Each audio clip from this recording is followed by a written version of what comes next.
John Alexander has been flipping real estate for over 35 years, as well as teaching individuals how to buy and sell property and notes since 1993. He has authored 10 books in the note, financing, and real estate investment industry category. He created and trademarked the inverse purchase technique and the compound deed technique, and in 2020 trademarked Land Mogul for use with his latest land flipping techniques. Author of many real estate books and a multiple book bestseller on Amazon.com. He's a featured real estate trainer seen on TV nationwide from 2005 through 2010. Over 100,000 people nationwide have purchased a John Alexander real estate course. He has written and sold several note discounting and real estate solution software applications, and he developed advanced methods of note purchasing in the mid-1990s, which allowed brokers taught by him to change the U.S. market in the purchase of notes and allowed the legal defense for wholesale flips using the concept of equitable ownership in 1999.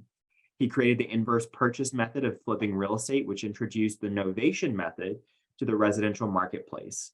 Some of the top real estate investors started their investing career with his various training or investment techniques. He is a certified business consultant and business evaluator, and he's also a licensed mortgage broker in the state of Texas from 2001 through 2008. So please, everyone, welcome John Alexander. John, thank you so much for joining us this evening. How are you? Hey, I'm doing great. Thanks for having me on your Zoom call tonight. I really look forward to it. So I'm here. I'm ready to go, and be glad to answer any questions that come up as well during the segment tonight. And then really whatever you want to talk about, I'm open to talk about. I'm an open book, and I'll be glad to share whatever I can with you. I don't really hold anything back on when I do an interview like this, which is rare. So, love to do it. Fantastic. Well, thank you so much for joining us tonight. I'm so excited to interview you because, John, your course was actually the very first course that I ever purchased in land investment. And so this is a huge honor to be interviewing you. And so thank you so much for joining us tonight. As we go through the interview, if you have any questions for John, please feel free to pop them in the chat. We will have a portion at the end of the interview for you to be able to ask those questions. And then I'll also go through the chat and see if there's any questions that we missed along the way. So without further ado, let's get started. Can you talk to us a little bit, John, about how you actually got started in doing land deals? Yeah, in fact, that was how I started out. I started out in land, and quite by accident. I remember I went to only 2 years of college, and although I enjoyed college, I knew that if I wanted to make some real money, that was not going to be my path, because I was definitely not going to be a doctor, et cetera. So I kind of focused in on the business aspect of college, and really found out, this is where I need to be. And I took off and just started doing businesses. I started honing my art of sales, how to sell stuff, which I'd already started back when I was a teenager, selling all kinds of stuff along the way. And really what happened was I kind of worked my way up into a furniture store, and I was out selling everybody, and they put me in the main store in Dallas at the mall. That was their biggest store in the US. And I tripled sales, and every store they put me on, I would triple sales, and nothing like, okay, I'm the super salesman. That wasn't it. It was the basics that nobody was doing, which was standing out in front of the store and pulling people in that were walking by, using some kind of little interest bit to get them talking. And before they know it, they were walking out with furniture. So, so they had this store that was losing money, and they said to me, what we'll do is we'll sell you this store, no money down. So I'd heard about no money downs forever. I'd read a lot of real estate books, and thought, wow, this works for business too. And so I was able to buy a furniture store with no money down. I got into that. I worked it for 6 months, and then figured out why they were selling it to me. They were going to open up a new mall over in Killeen, and this mall was in Temple, Texas. And all my business was from Fort Hood, the military. So I knew this was going to be a disaster. So I sold the store to the owner of the store in Austin and booked with my money. So I got out just in time. Then I ran through all that money because I was single, and of course, and I was only 21 at the time. So of course that money was going fast. And my father, who was in the business since 1975, developing land and selling land, told me, you're going to lose the last of that money and you're going to start from scratch, or you could throw $2,000 in with me. I'll partner with you and teach you the business. And I said, I just could not see myself doing real estate. I thought it was really difficult. I took a class in college and determined right there, real estate was not for me. It was too complicated. I didn't understand all the terminology and stuff. And it was just like, I didn't have time for it, kind of like, attitude.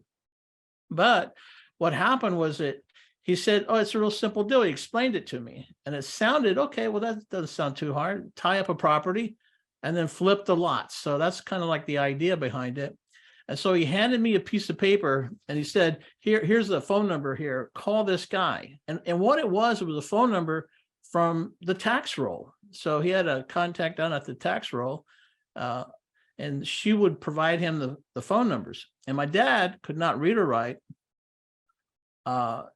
anything except his own name. And he couldn't tell you what the letters were. So I figured, well, if this man was successful doing this, what could I do with it? So, these little things were kind of coming at me. So I called that number on that thing, and he was right there with me, because otherwise I don't think I would have called him. I was so scared to make that first call. And the guy basically said exactly what my dad said he would say. He said, here, make this offer. It was an owner finance offer. We'll put this much down, pay this much a month, and we're paying this much for the property.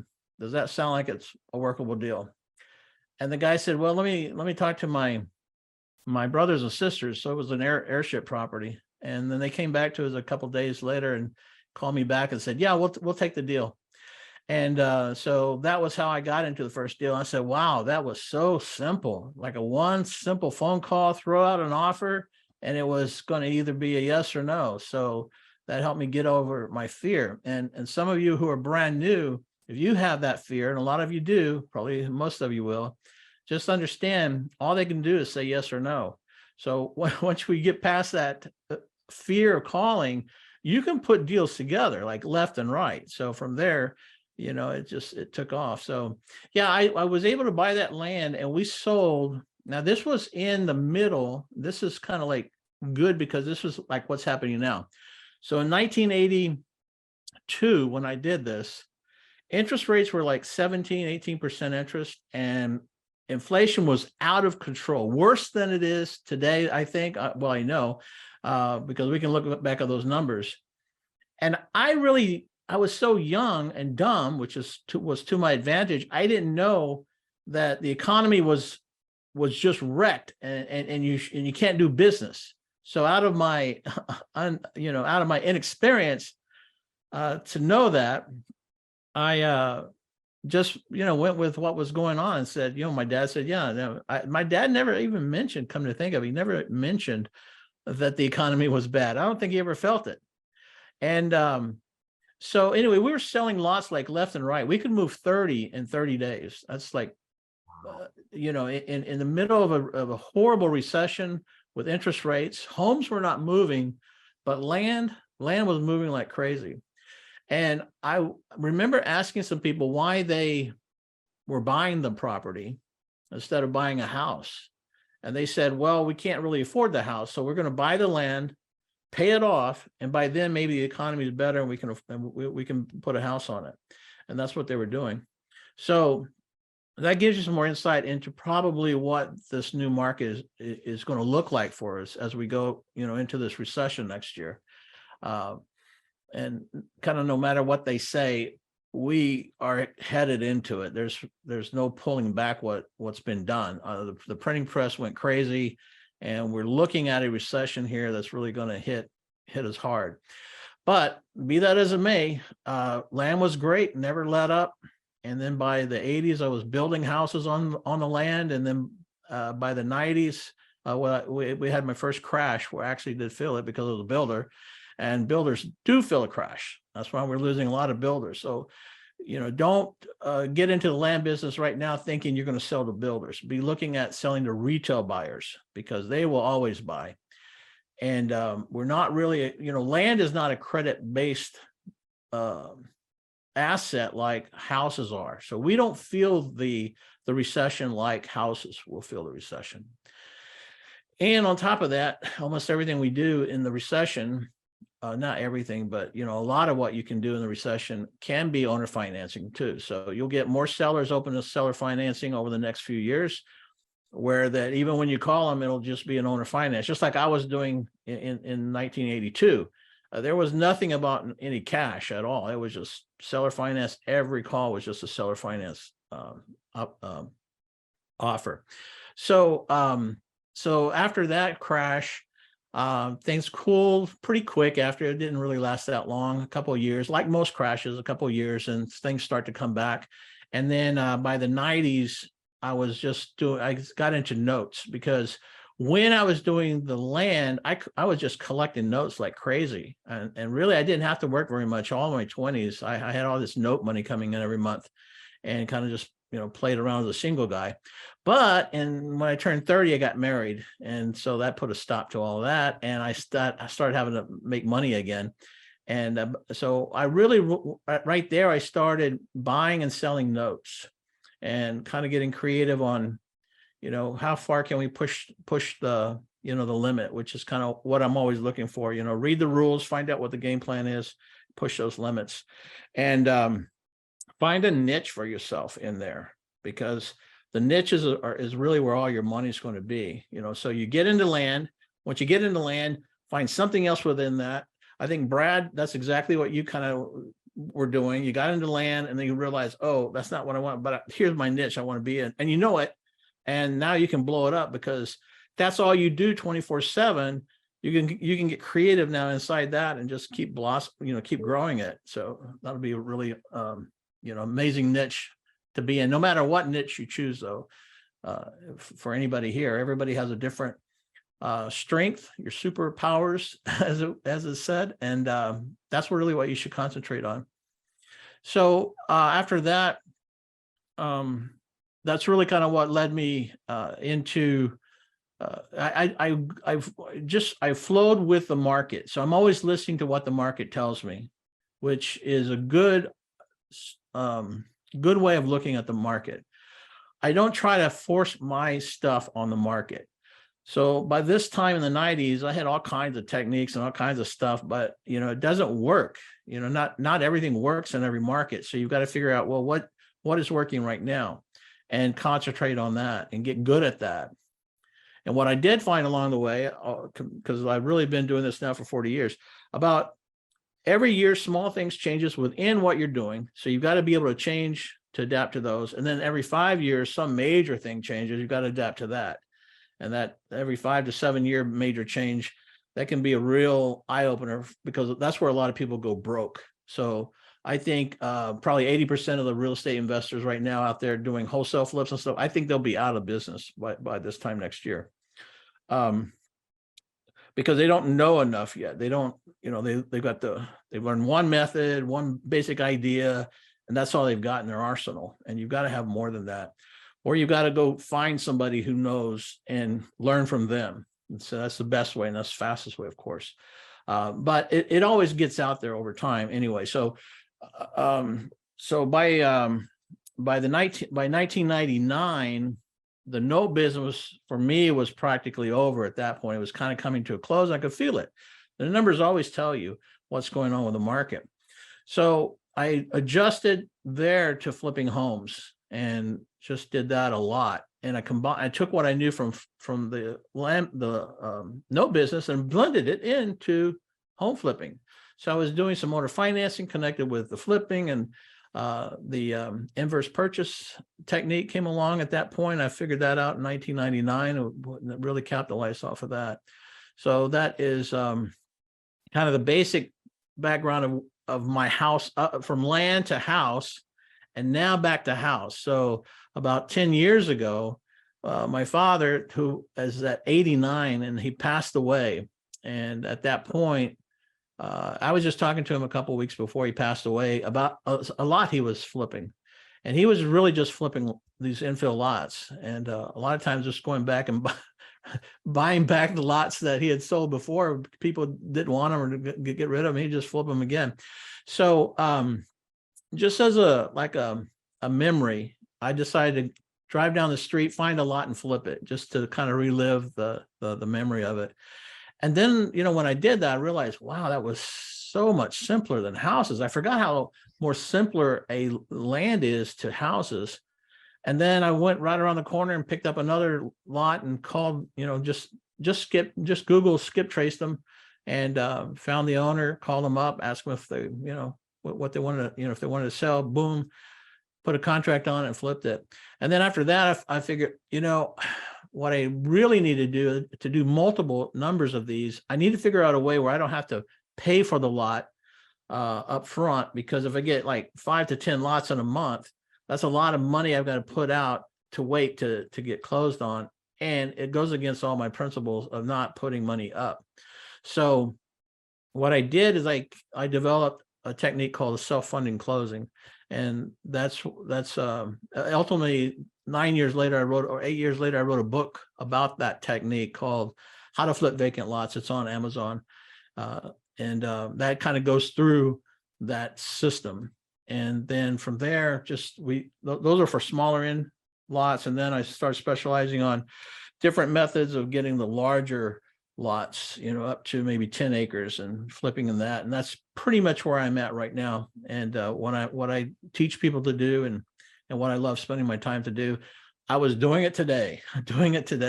So just like you all, I've got somebody making some calls, tee me up some leads, and then I call them and close the seller, and we put the deal together. So that's basically it. I know that was pretty long, but that gives you a good idea. Oh, and in there somewhere, I was able to, they came to me and asked me if I wanted to do a TV show teaching that inverse purchase method. And that's how I was able to get on television. There was a lot of investors out there who heard what we were doing, but didn't know how to do it.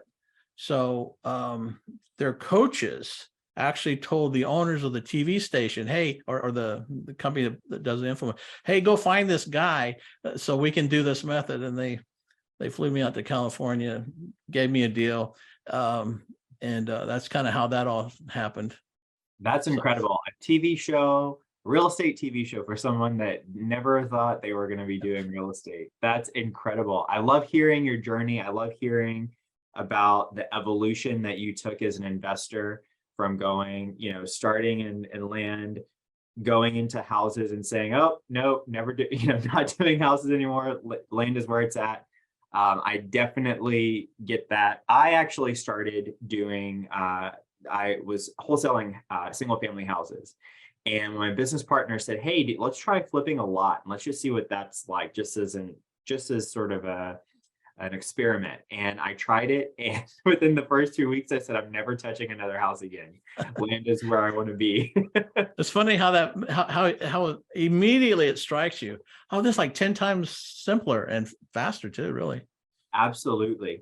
You mentioned something about niches and finding your niche. Can you talk a little bit more about, there may be people listening that aren't exactly sure what the difference are between some of the niches. Can you talk a little bit about some of the niches that you've come across and that other people are working in right now? Well, okay, so there's two kind of niches, right, that you're going to hear about. The main niche out there that you hear about people training on and stuff is they'll say, oh, so within the real estate general market, your niche should be houses, or your niche should be land, or your niche should be multifamily, et cetera, et cetera. So that's one kind of a niche. But the niche that I'm really referring to is like, once you get into any of whatever it is that you want to get into, always be looking and drilling down deeper. So with every deal that you close, you're going to learn extra stuff. Just there's more information available to you now. You've learned something new that can be developed into a niche. Not always, okay, but you may go through 2, 3, 4, 5, 6, 10 deals. Suddenly you see this little thing that opened up for you, and you say, wow, I didn't know that the school systems want to buy the land right next door to them, just even if it's for storage or something. So now, that could be a niche where you're just looking, you're using Google Map and you're searching in and looking for vacant lots right around a school system.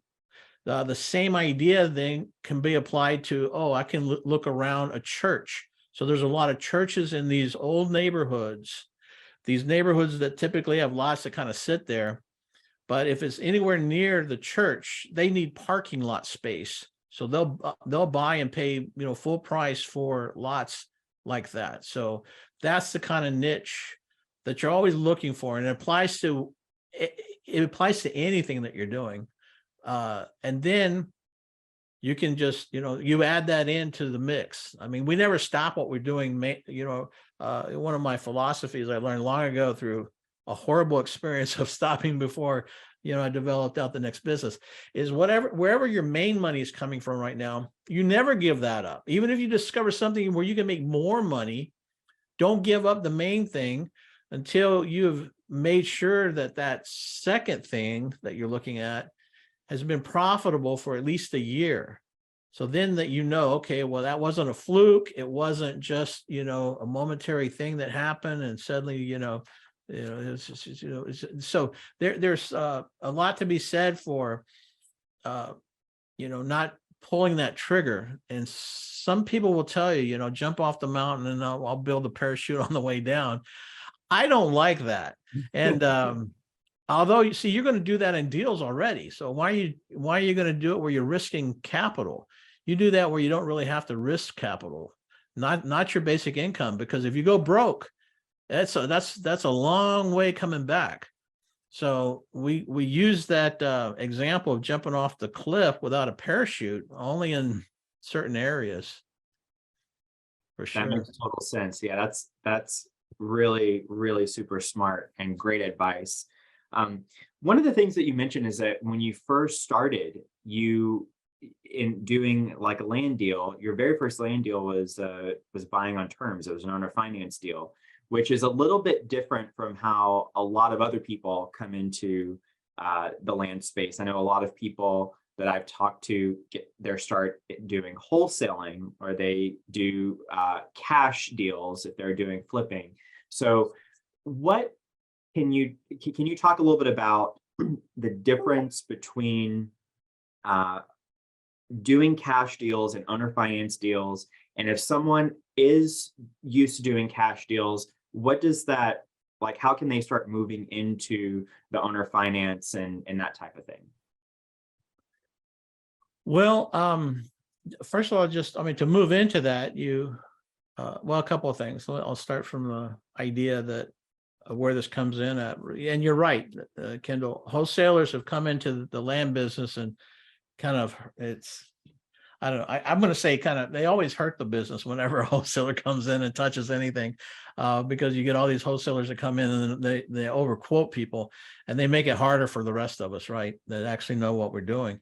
But then, we can come right behind them and clean up. So, but what happens is that if somebody has a deal and they only want cash, okay, and I'm on the phone with them, I will throw out an owner finance idea to them. Okay, will you owner finance? Yes or no? It's a real quick question. And they'll say, I don't even know what you're talking about. No, I want cash. Okay, so so now I know where it's at in their head, so I can continue the conversation. We're just developing an idea about cash and going forward with the cash. And I might come back later, and I have a lot of techniques on how to do that, right? Sometimes it might be in that call, sometimes it might be in the next call, and sometimes it might be 5 or 6 weeks down the road. So I have some. And that gets more complicated. But the simple idea is that you get the easiest thing to do really is to get either a spreadsheet or a financial calculator and put the note, that you want to create in that calculator, calculate it up, and that becomes your offer. So you can throw out 2 offers at the same time. You say, let me give you, you come back to him and say, okay, look, I'd like to make you 2 offers, and you just tell me, what it is that you're after. Do you want a lower, basically it's going to be lower amount of cash, but a quick closing and in all cash, or if you're not in a hurry, which see a lot of people in land are not in a hurry. Now on homes, they are. This is why land sellers traditionally have always been open to owner finance. They want to get the most money they can off their land. So when you throw out that owner finance, throw a little interest in. I'm not a believer in these 0 interest offers. Okay. And again, that works for homes, but in the land business, it's different. So I work with a couple of different interest rates, but I'm going to throw in an interest rate so they can make more than what they would if they just sold it for cash. So that cash price will be down here. Like an offer I sent out today, I couldn't even get the guy back on the phone. So what I did is I sent him a cash offer by text. And then I took a screenshot of my owner finance offer. And at the bottom of my terms, all right, so I've got a sales price, down payment, the terms, and then I add up all of the payments that would pay out over the 15-year loan plus the down payment. And the first offer, I don't put a down payment; it's 0 down, but I total that up. So instead of a $50,000 offer, $50,000 offer, now he's seeing like an $85,000 offer, because he's looking at that bottom number, and that will get his attention and get him to call me back. Because another problem we have, if you're texting, especially if you're texting, is getting these people to call you back. Sometimes they just either want to start the deal out on the text, or they'll drop you in the middle because they don't think it's going anywhere. And they got busy with something else. And not so much they don't want to talk to you. It's just that when you're selling land, almost everything else is important. Lunch is more important to them than getting back to you and selling this piece of property in a lot of cases.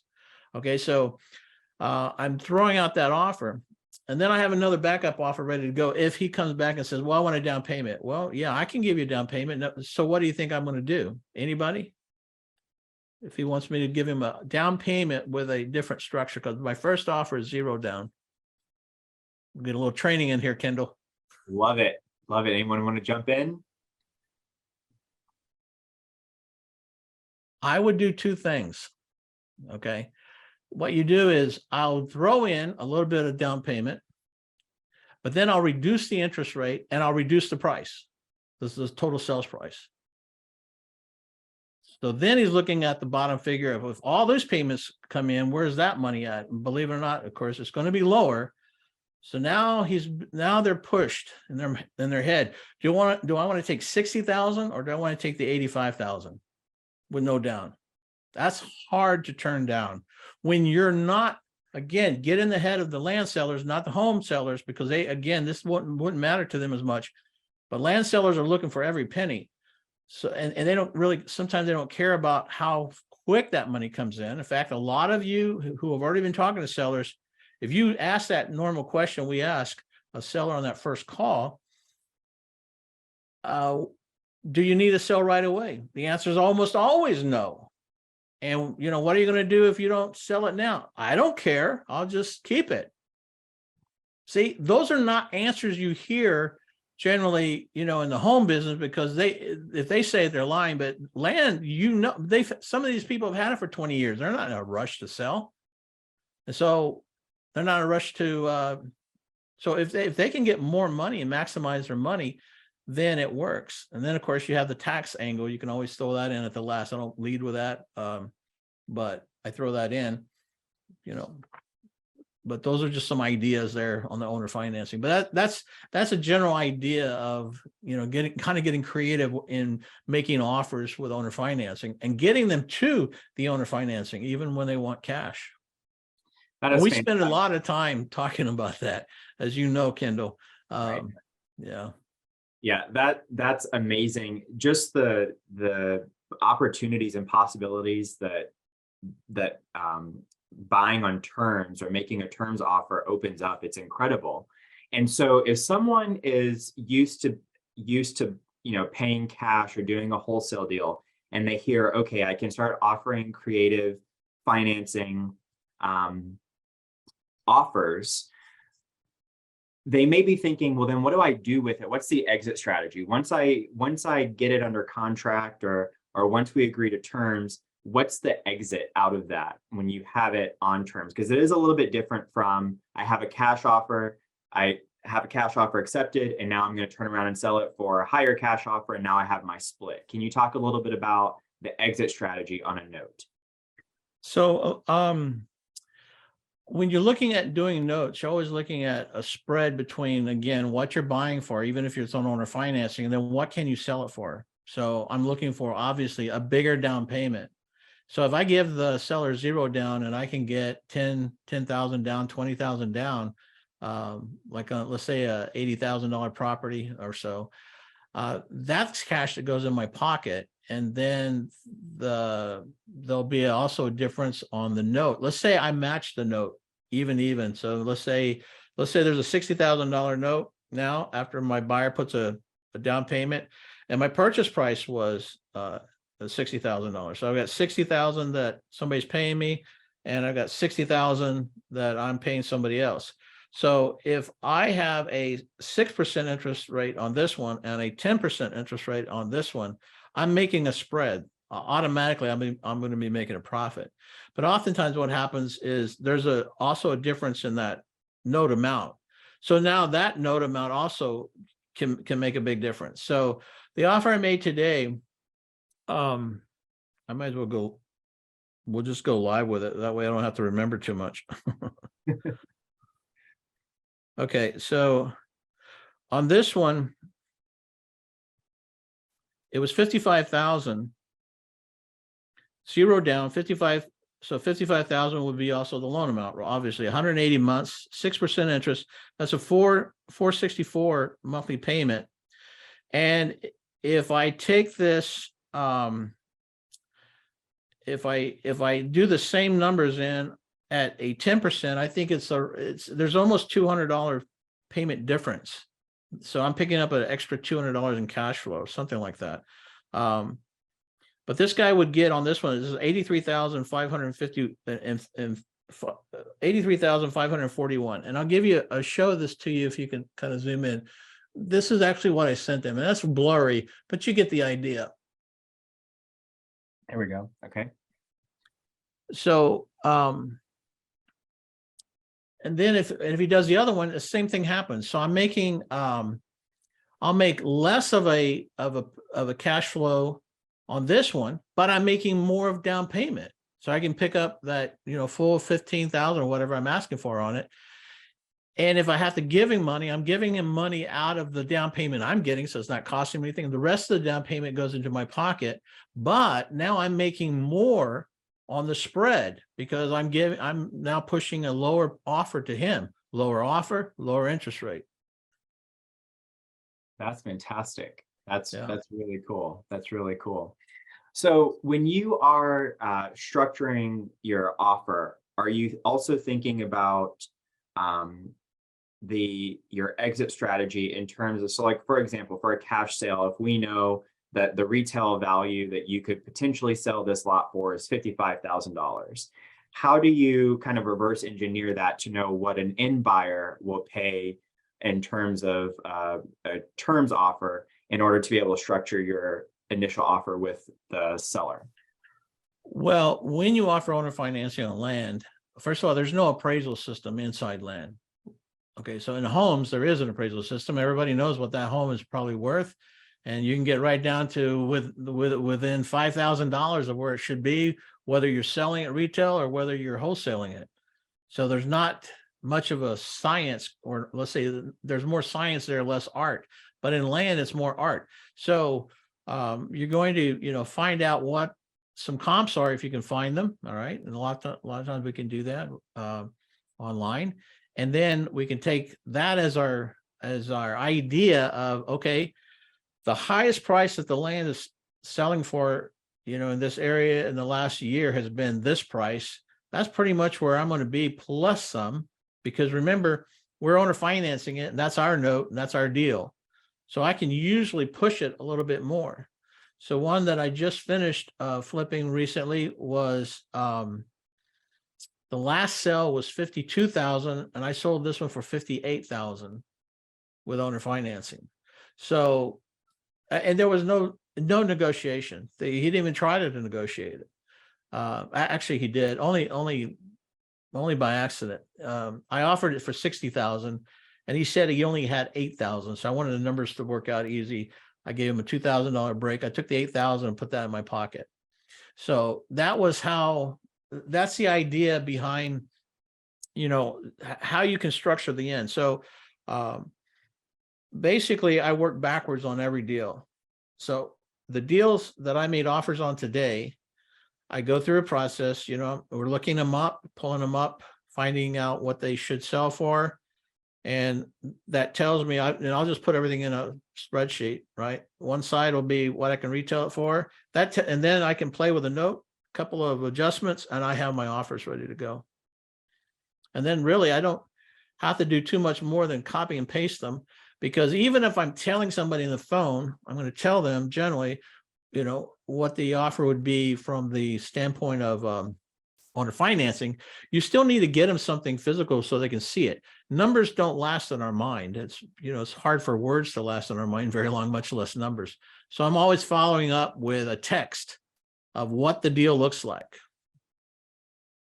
Love that. That's great information. Lots of great nuggets in there. So switching gears a little bit, you talked about how you sort of had a little bit of an evolution from going from infill lots to larger acreage. Can you talk a little bit about the types of larger deals that you're doing now? Well, I didn't have an evolution of going from and to, it's just adding to. So to me, infill lots are still great. Those that I was pricing out, these $55,000, this was an infill lot in San Antonio. So, yeah, so we hit infill lots and we hit acreage from 1 to 10 acres. And, but the ideas are all the same, again, I mean, I use 3 to 4 main techniques to flip, just depending on what does the seller need to have happen and what does the buyer need to have happen. Because there's a ton of creative ways to do land deals, just a ton. Yeah, those are really good important points about finding out exactly what the seller needs and what the buyer needs, and then it's just a matter of finding the technique to make sure that those needs are met. That's a fantastic point. You talked a little bit about changing your process and changing your approach depending upon where the market is. Can you talk a little bit about what you're seeing the upcoming market to be here in the year 2023? What can we expect to see? What types of adjustments will you be making in your business as it affects land? Okay. I'll start with nobody can predict anything. I'll put that out there first. But we can pretty much go by historically what happens in crashes. And so we have to assume at this point we're in a crash. We look at the stock market and we look at real estate market, and a lot of times they go in tandem, not always though. So I've seen one crash and not the other. So I've seen the stocks crash, but not real estate. So, but those are more minor. Anything major, like what we're in right now. So we're seeing, 20-30% decrease in the stock market. That will always affect real estate. But we have all this other stuff going on, increased interest rates and inflation. Both of those will be detrimental. So what we can do is we can look back in history and say, what happened that's similar to this crash before, and then look at what happened in that market. What was going on? What was the part you don't want to be in, and what was the part you wanted to be in? Okay, so in the 70s, all the late 70s into the early 80s, that's how long that market crash lasted. It was a long time. And that's because that crash had the added problem of inflation and higher interest rates. And most of these other crashes, we don't see that. We didn't see that in those markets. There was no inflation in 2008 that was going on. So this is going to be a bigger than normal crash. It could be a longer than normal crash. So most crashes I've seen, the real estate market pops back within 2 years. 2008 market, that took 3 years because that was a more serious crash. So you can see, even though the same things happen, there's different effects that go on in the crash. So just in your future, and this might be 20 years or 30 years or 40 years for some of you, remember what these crashes, remember what was going on in these crashes, and you can benefit by saying, oh, I remember what happened. So I can remember what happened in the 70s, because back then, all of the people who were renting out properties, they were absolutely crushed, and they stayed crushed, and it kept getting worse for them all the way into the 80s, because by 86, 87, I was still buying properties from people who were still crushed, and they had what we called back then alligators.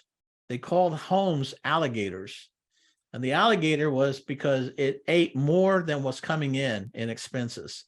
So they were always upside down, and they were doing all kinds of crazy things, and it was a mess. Anyway, it took a long time for all of that to transpire. But so my advice right now to people is, if you're a landlord, you're in trouble. You're in trouble. I would be exiting all of my properties right now if I were a landlord. But I've learned enough over the years that almost every crash, landlords get hit first. Them and builders are the two people in real estate that get hit hard. Secondary, of course, real estate agents and mortgage brokers. They all get hit hard. The flippers, we don't really feel it. I mean, I went through 2008. I didn't feel it at all. So that's because there was no buying and holding, none, zero. And I was telling people on my own back then. I did a stream. There's one, probably it's still on YouTube. I'll just put it on YouTube just for back in I think 2007. And in there I was saying, if you have anything, sell it right now.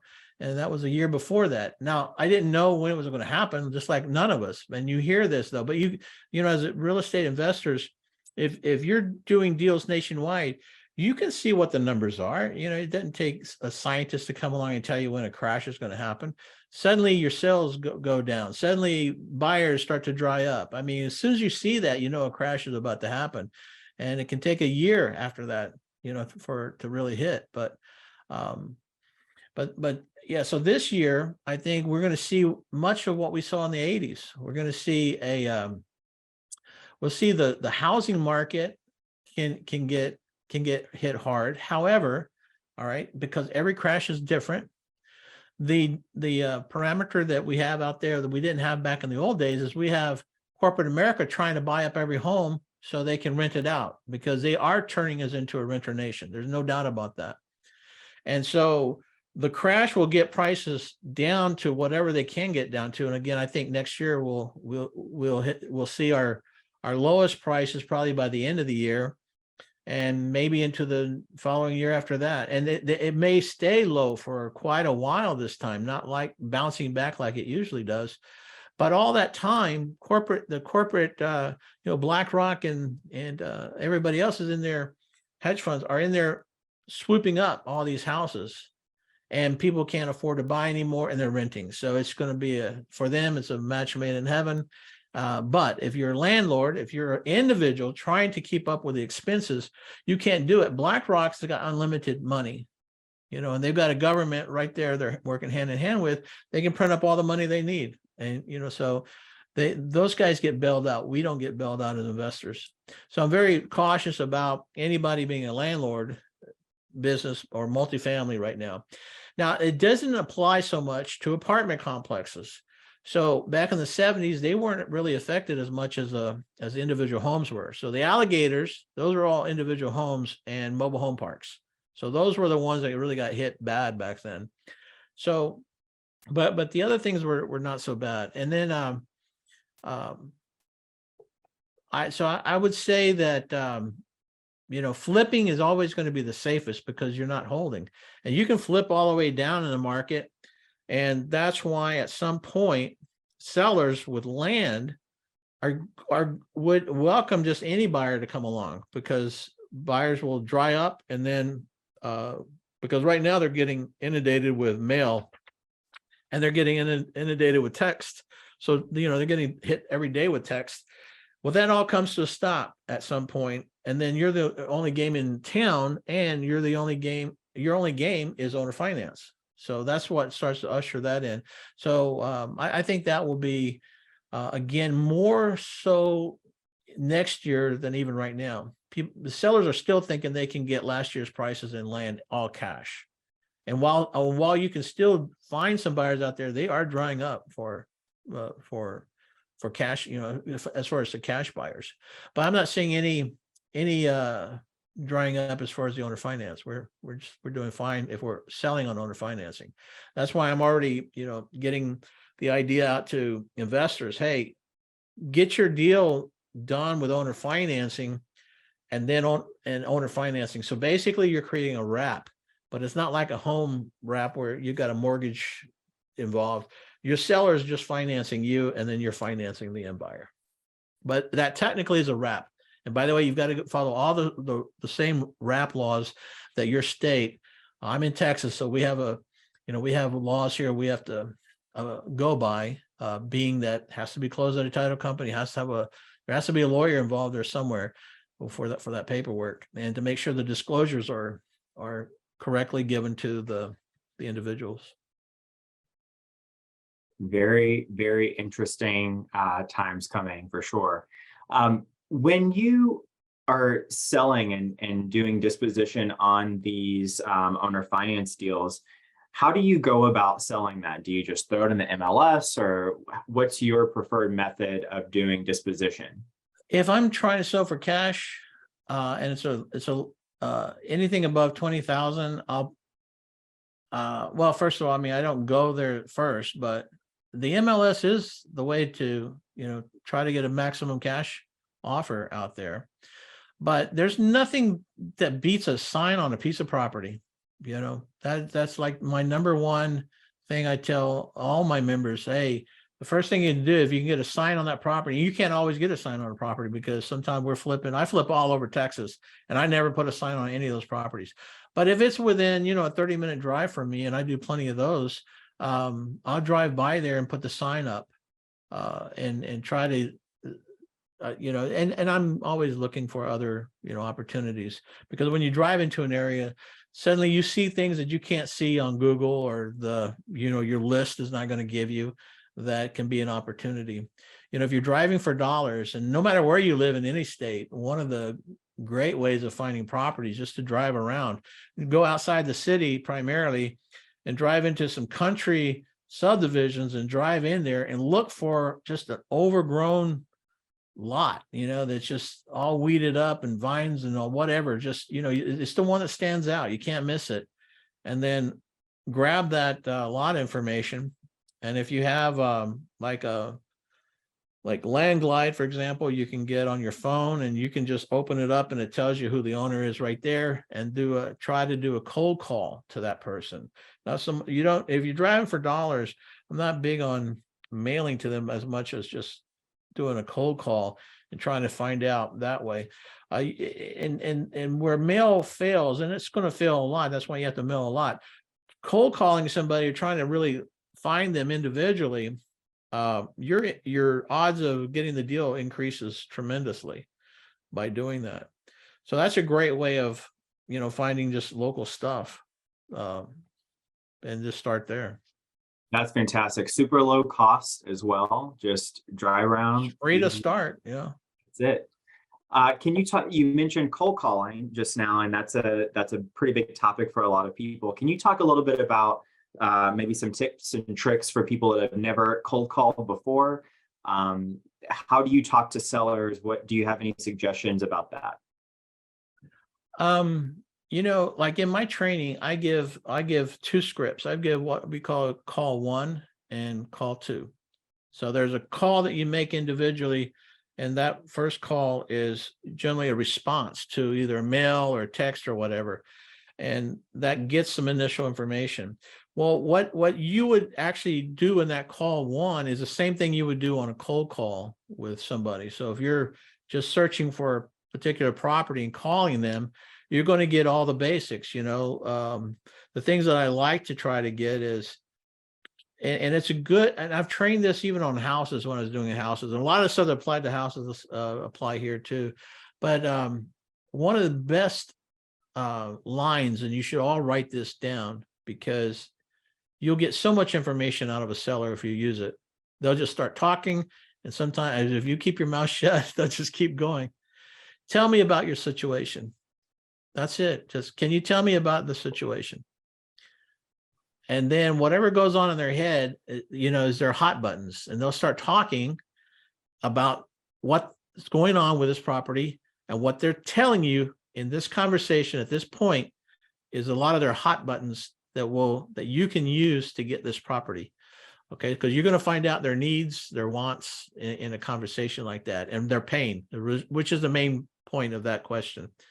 I'm trying to find out what is the person's pain point, so that I can say it back to them in my own words, making sure I understand what their pain point is, because we don't always, somebody starts talking and we can think we know, but until you actually tell them back, say back to them what you think they said to you, because then two things happen. One, they'll verify, yes, you got it, and that was all there is to it.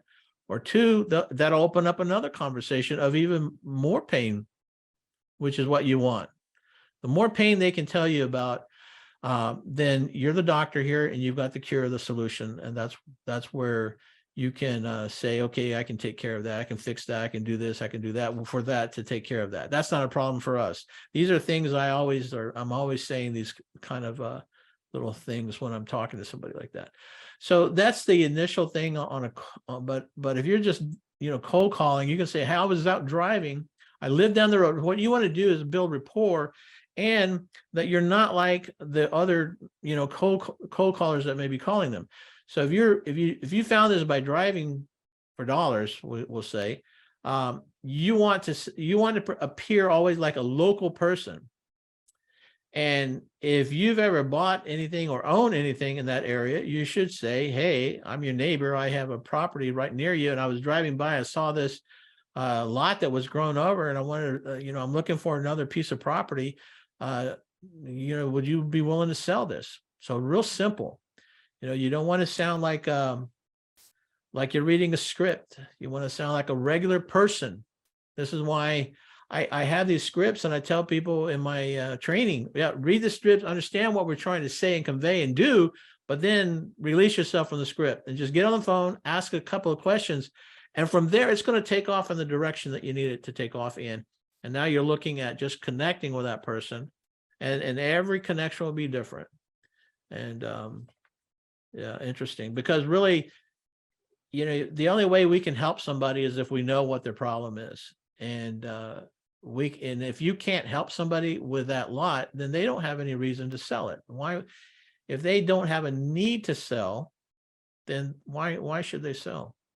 So there's something that would get them to say, yes, I'd like to sell it, and find out what that is. Yeah, that's great advice. Great advice. I love that. Can you talk a little bit about, you mentioned so far in your interview, you've mentioned mail, you've mentioned texting, you mentioned cold calling. How do you go about finding finding sellers for your deals? How do you find those owners and then contact those owners? Well, there's a lot of ways to do all these things, right? There's a lot of ways to find the buyer. We talked about earlier, we talked about MLS if under some circumstances, and a sign. Okay. But Facebook is also a great way that I teach. Somebody just texted me today, and the text said, hey, I used your methods, and I sold this lot today on Facebook marketplace and made $70,000 profit.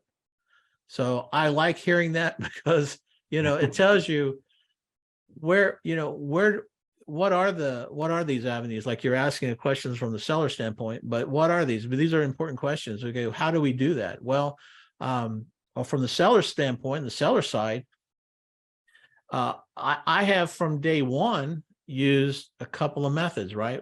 Always one. Well, it depends. Okay, so it depends on the situation. So recently, I bought a piece of property, and a lot of times I'm going to look at next door because it gives me an extra foot in the door if I can call up a seller and say, I own the property next door to you, or I own the property up the street from you, and I'd like to see if you'd like to sell that property. Because in their mind, they're thinking, hey, this is the person I want to talk to because they'll pay me the most. This is what every seller thinks about. And as you go about this business, you are going to have some conversations where maybe this never came up, and you bought off of some other total different way. But in that conversation, the seller's going to say, well, I tried to sell it to the neighbor, but they didn't want it. Now you'll hear that over and over and over. So why is that? Well, but that's in their mind. Their mindset is that my best customer and easiest customer should be the next door neighbor. They're going to want it more than anybody, and they're going to pay me more than anybody. That's in their mind. So when you call them and say, hey, I live up the street, or I own the property next door to you, their mind goes to, hey, I really need to deal with this. And they'll cut out any other offers, even if they have any. But then they're selling, hey, this is my opportunity to sell this property. And so now you've got their full attention when you do that. So am I going to do a blind mailing to a person like that? No way. No way. I'm going to get on the phone and call them. I'm going to skip trace them and call them. And I can do that with the whole neighborhood because, hey, I'm your neighbor. I'm your neighbor. I live down, I have the property down the street, John Alexander. They don't know me. They don't know any of the other neighbors, maybe one or two. But that's how the call happens, and that's why it'll be much better. If you can't get them, and I've had I've had plenty of things where I can't get them, you just can't. Then I'm going to mail them not a letter, but I'm going to mail them a letter on some personal stationery. So here's my John Alexander personal stationery. So this kind of thing, and you can get this off Facebook, right? I mean, not Facebook, but Amazon, and then write your note out here in cursive if you can, okay? Because a lot of times these are older people and they don't even see cursive anymore. They really appreciate cursive. So if you can cursive, and I know a lot of people can't anymore because they don't teach it, but if you can use cursive, use it. And then, so you write out the letter, sign your name, put your phone number at the bottom, and make it short. You're not selling. You're not saying, hey, I'll pay all closing costs. I'll do this and I'll do that. No, we're not selling at all in this letter. In this letter, it's, hey, I own the property next door. I'm your neighbor down the street, and I saw your lot's overgrown. I was looking to buy another piece of property and wanted to know if you were open to selling it. Here's my number. And that doesn't sound like anything that they're getting from anybody else. And this sounds like the letter they should be getting. So that's a very powerful way of picking up lots like that and actually getting somewhere. I mean, even if the price can be whatever, but they're not really selling to you now based upon price as much as they're selling to the person who they think will actually buy it, and they will want it, and they will stay in the deal, and all the other things that they have a fear with everybody else about. That's really good. That's a great nugget. I will be ordering my personal stationery on Amazon as soon as we get off of this call. If you could go back and teach your younger self something about business, about land, what would you teach? What would you teach your younger self about your business? Well, I would have gone back and started earlier, first of all. Even though I started out in it, I got away from it. And I just, at the time I was doing it was small profits. But you do a lot of them and it adds up. But still, you can still make more on a house back then. But today, you can make just as much flipping land as you can a house. More, a lot of times. So, but as far as what advice I would give myself on land, that's hard to come up with. I would, I would, I would say, I would say mail more consistently. That's probably the key. And I think that's a major weakness, not only with me, but it's with everybody. And I get spoiled because I still have people calling me from letters I've mailed out years ago. So the great thing about mailing is that they get your letter over and over, and they keep them. They'll keep some. And if your letters are coming to them over and over, and Joe Blow down the street who decided to become, he got out of wholesaling yesterday and decided, I'll give this land deal a try. And they mail them once, and then they go off to a new list. They don't remail. Who are they going to call? Me? That's mailed them consistently over the years. They know I'm in business. They know I must be in business and staying, being able to buy land and do what I say I'm going to do. Otherwise, I wouldn't be mailing them over and over. So it helps to have multiple touches on mailing. So I would say, but you've got to be consistent. So all of us, it's an effort to mail out. So either you can use automated systems, they have them.